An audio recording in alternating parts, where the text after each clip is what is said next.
எனக்கு அன்பான தேவனுடைய பிள்ளைகளே, கர்த்தருடைய வசனம் சொல்லுகிறது, வெளிப்படுத்தின விசேஷம் 21ஆம் அதிகாரம் 7ஆம் வசனத்தை பாருங்கள். ஜெயம் கொள்ளுகிறவன் எல்லாவற்றையும் சுதந்தரித்துக் கொள்ளுவான். நான் அவன் தேவனாயிருப்பேன், அவன் என் குமாரனாயிருப்பான். எனக்கு அன்பான தேவனுடைய பிள்ளைகளே, கர்த்தருடைய வசனம் சொல்லுகிறது, ஜெயம் கொள்ளுகிறவன் எல்லாவற்றையும் சுதந்தரிப்பான். இன்றைக்கு ஆவிக்குரிய வாழ்க்கையில தேவனுடைய பிள்ளைகளுக்குள் காணப்படுகிற முரண்பாடு என்னவென்றால், நமக்கு சோதனை வரும் பொழுது அந்த சோதனை ஜெயிக்காமல் சோதனையில விழுந்து தோற்று போகிறோம், சோதனையில தவறி விடுகிறோம், பாவம் செய்து விடுகிறோம். பிற்பாடு உட்கார்ந்து ஆண்டவரே என்னை காப்பாற்றும், என்னை கை தூக்கி விடும் என்று சொல்லி நாம் ஜெபிக்கிறோம். அதற்கு பிற்பாடு ஆண்டவரே என்னை ஏன் ஆசீர்வதிக்க கூடாது, நான் உம்மை பின்பற்ற ஆரம்பித்து 7 வருடங்கள் ஆகிவிட்டது, 10 வருடங்கள் ஆகிவிட்டது, இன்னும் எனக்கு ஒரு ஆசீர்வாதத்தையும் காணுமே என்று ஜெபிக்கிறவர்களா இருக்கிறோம். நல்ல கவனிங்க, ஒவ்வொரு விசுவாசியும் கர்த்தரை நேசித்து அவரை பின்பற்றும் பொழுது அவனுக்கு ஒரு ஆவிக்குரிய பரீட்சையை ஆண்டவர் வைக்கிறார். அந்த ஆவிக்குரிய பரீட்சையில நாம் ஜெயிக்கும் பொழுதுதான் தேவனிடத்திலிருந்து வருகிற கிருபைகள், நன்மைகள், ஆசீர்வாதங்கள் அவைகளை பெற்றுக்கொள்ள முடியும்.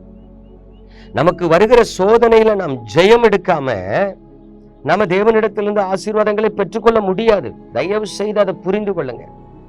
அநேகர் என்ன சொல்றாங்க, பிரதர் எவ்வளவு ஜெபம் பண்ணாலும் சோதனையா இருக்கு பிரதர். சோதனைங்கிறது பரீட்சைங்க. பள்ளிக்கூடத்துக்கு போய் படிக்கிற உங்க பிள்ளைங்க, எம்மா ஒரு வருஷத்துக்கு 5 பரீட்சை ஸ்கூல்ல வைப்பாங்களாம். Mid term, second mid term, quarterly, half yearly, annual எக்ஸாம்னு 5 பரீட்சையை வைப்பாங்களாம் அப்படின்னு சொன்னா உங்களுக்கு எப்படி இருக்கும்? சிரிப்பா தான் இருக்கும். பள்ளிக்கூடத்துக்கு போறதே படிச்சு பரீட்சை எழுதுறதுக்கு தான். அதே போல விசுவாச வாழ்க்கைனாலே சோதனைகளை சகிக்கவும் சோதனைகளை ஜெயிக்கவும் நாம நியமிக்கப்பட்டிருக்கோங்கிறத மறந்துடக்கூடாது. கர்த்தரை தேடுகிற, கர்த்தரை பாடுகிற, கர்த்தரை ஆராதிக்கிற, கர்த்தருடைய சமூகத்தில் அமர்ந்திருக்கிற தேவ பிள்ளைகளாகிய நமக்கு சோதனைகள் வரும். பரிசுத்தத்துல சோதனை வரும், உண்மையில சோதனை வரும், உத்தமமாய் நடக்கிறதுல சோதனை வரும், கீழ்ப்படுகிறதுல சோதனை வரும், ஒருவேளை மற்றவர்களுக்கு கொடுக்கிறதுல, விசாரிக்கிறதுல சோதனை வரும். பலவிதமான சோதனைகள் வரும் பொழுது அந்த சோதனைகளை நாம் ஜெயிக்கணும். அதைத்தான் வேதவசனம் சொல்லுது, ஜெயம் கொள்ளுகிறவன் எல்லாவற்றையும் சுதந்தரிக்கிறான். சோ ஆவிக்குரிய வாழ்க்கையில நீங்க ஜெயிக்கும் பொழுது எல்லாவற்றையும், எல்லா நன்மைகளையும், எல்லா கிருபைகளையும் நீங்கள் சுதந்தரித்துக் கொள்ளுவீர்கள். ஆனா இன்னைக்கு பல விசுவாசிகள் ஜெயிக்கிறத பத்தி கவலையப்படலை. நான் டெய்லி 1/2 மணி நேரம் ஜெபம் பண்றேன், 1/4 மணி நேரம் ஜெபம் பண்றேன், 10 நிமிஷம் ஜெபம் பண்றேன், ஆண்டவர் என்ன ஆசீர்வதிக்கணும். அது எப்படி பரீட்சை எழுதாம பாஸ் பண்ண முடியும்? அதே போலதான் நீங்க சோதனையை ஜெயிக்காம கிருபை ஆசீர்வாதத்தை பெற்றுக்கொள்ள முடியாது.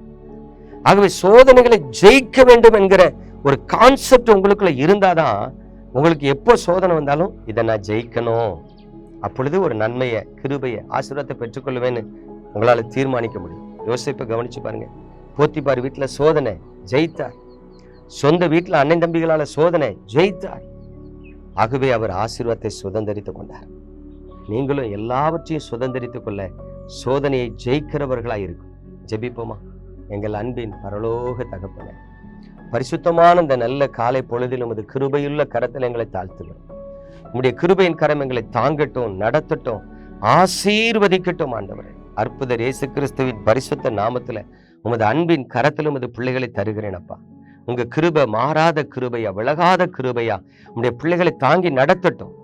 இவர்கள் சோதனை ஜெயிக்கிறவர்களாய் உருவாக உதவிச்சு. இயேசு கிறிஸ்துவின் அற்புத நாமத்தில் பிதாவே, ஆமென்.